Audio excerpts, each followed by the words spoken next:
Hello বাবু, জানো আজকে কি হয়েছে? না জানি না, বলো তো কি হয়েছে। আমাদের কলেজের অনুদ আছে না, ও তো আজকে ম্যাডামকে প্রপোজ করে দিছে। না না, ডিরেক্টলি প্রপোজ করে নাই। ও হচ্ছে যে আমাদের কলেজে যে শায়লা মেয়েটা, ওর তো ওকে ভালো লাগে। ও হচ্ছে যে ওকে প্রপোজ করতে নিছিল। ওই একটা কাগজের চিরকুটে আই লাভ ইউ লিখে সেটা হচ্ছে রকেট বানাই শায়লার কাছে ছুড়ছিল। সেটা ঘুরতে ঘুরতে ঘুরতে গিয়ে ম্যাডামের টেবিলে পড়ছে। ম্যাডাম তো পুরো প্রচণ্ড রাগ, সবাইকে দাঁড় করাইছে। দাঁড় করে জিজ্ঞেস করতেছে এটা কি করছে। সবার আঙ্গুল তো হচ্ছে অনুদের দিকে। ম্যাডামের আর বুঝতে বাকি রইল না যে এটা অনুদ করছে। ম্যাডাম রাগ হয়ে অনুদকে জিজ্ঞেস করতেছে, এই ছেলে ক্লাসে এইসব কি চলতেছে? হ্যাঁ, ক্লাসে পড়াশোনা বাদ দিয়ে প্রেম চলতেছে না? আর কি এইসব আই লাভ ইউ? হ্যাঁ, আই লাভ ইউ তোমার ছোট ভাই, তোমার প্যারেন্টসের নাম্বার দাও তো।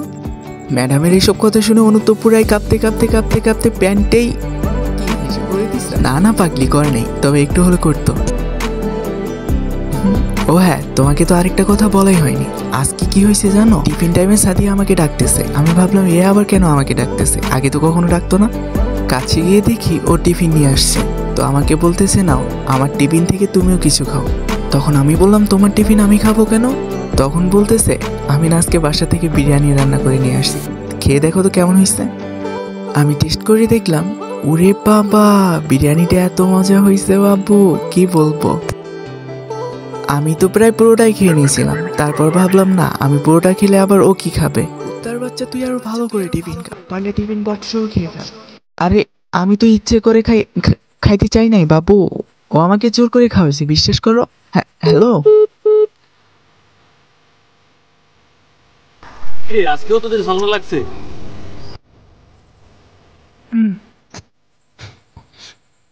দেখ তো, সেগুলো আর আমার ভালো লাগে না।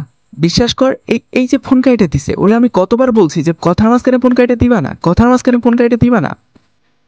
এই মেয়েটা না, এই মেয়েটার সাথে মাঝে মাঝে মনে হয় রিলেশনই আর রাখবো না। ভাই কত করে বোঝাবো বল, কথার মাঝে ফোন কাটলে কার ভালো লাগে? আমার না ভালো লাগতেছে না। আর এগুলা নিয়ে কেউ ঝগড়া করে? আরে ভাই, ক্লাসমেট হয় আমার, আনতেই পারে টিফিন, আমি একটু টেস্ট করতেই পারি। এই না যে আমি ওর চুমু খাইছি। আমি কি সাদিয়ারে চুমু খাইছি বল? এত রাগ করার কি আছে ভাই? আচ্ছা, আমি যখন ওর টিফিন খাইলাম তখন কি সাদিয়া রাগ করতো? আরে ভাই, ও তো তোর গার্লফ্রেন্ড হয়, ও রাগ করবে না তো কে রাগ করবে?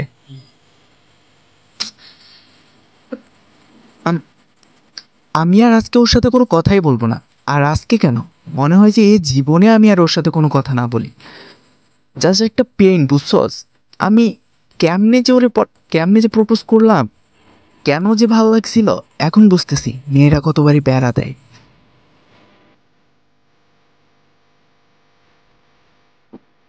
তুই ওর সাথে কথা বলতে চাস না, বলবি না। আর তুই তো শালা বলো, ফোন দিলে তো ঠিকই বিড়ালের মতো ফোন ধরবি। আর ফোন ধরে তো বলবি, বাবু তোমাকে ছাড়া আমি বাঁচবো না, সরি বাবু সরি। এগুলো বলার কোনো দরকার আছে? সরি তো ওকে তুই বলবি, ও তো কখনো তোকে সরি বলবে না। তাহলে এত ঝগড়া করার কি কোনো মানে আছে? শালা ফাউল একটা বলদ কোথাকার। আর যদি পারিস, আজকে থেকে আমি দেখবো তুই কত কথা না বলে থাকতে পারিস। পারলে ওকে বলো পর দেখি, এক্ষুনি কর, আমার সামনে কর, দেখি কেমন পারিস। কি বলিস? ব্লক করে দিতে হবে? ভাই এতদিনের সম্পর্ক ভাই, ওকে ব্লক করে দিলে ও অনেক কান্না করবে, আর আমি ওকে ছাড়া থাকতে পারবো না। ব্লক করে দিব?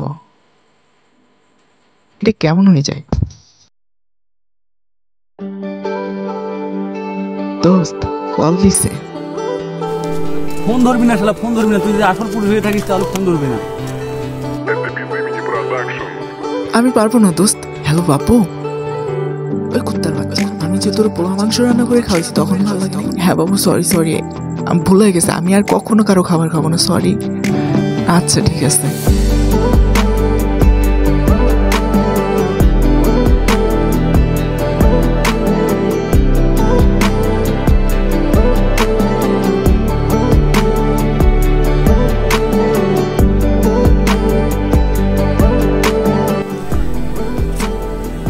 শালা জীবনে অনেক মাইয়া পাগল দেখছি, কিন্তু এর মতো ছেঁচড়া মাইয়া পাগল দেখি নাই আমি। ফোনটা ঠিকই ধরলো, ঠিক করতে পারলাম না।